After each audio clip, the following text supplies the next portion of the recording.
কিছু বলার ভাষা খুঁজে পাচ্ছিলাম না আজকে। কি বলবো? দেখতেছিলাম ফেসবুকে সবাই পোস্ট দিচ্ছে, পানিতে ডুবে যাওয়া একটা শিশুর ছবি, সলসল চোখে তাকায় আছে। কি বলবো, বাংলাদেশ নিম্ন অঞ্চল, প্রতি বছর একটু বৃষ্টিতেই প্লাবিত হয়। তো বিগত সময়ে যেগুলো প্রাকৃতিক দুর্যোগ আমরা দেখতে পাচ্ছি তার মধ্যে বন্যা অন্যতম। পার্শ্ববর্তী দেশগুলোর, উজানের দেশগুলো একটু বৃষ্টি হলেই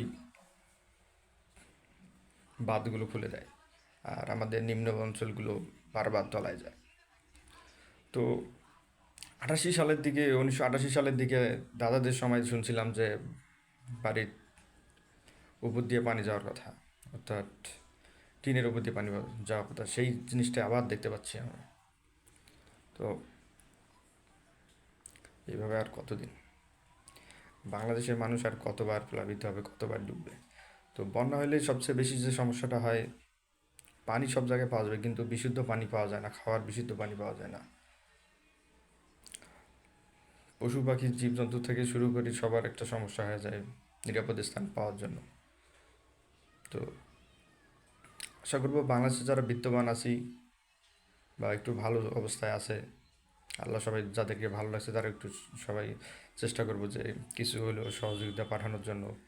আহ, তো যে প্রতিষ্ঠানগুলোতে টাকা সহযোগিতা করলে বা সঠিকভাবে টাকাগুলো বন্যার্ত অঞ্চলে যাবে, অর্থাৎ বাংলাদেশের ফেনী, নোয়াখালী, সিলেটের মতো অঞ্চলগুলোতে যাবে। তো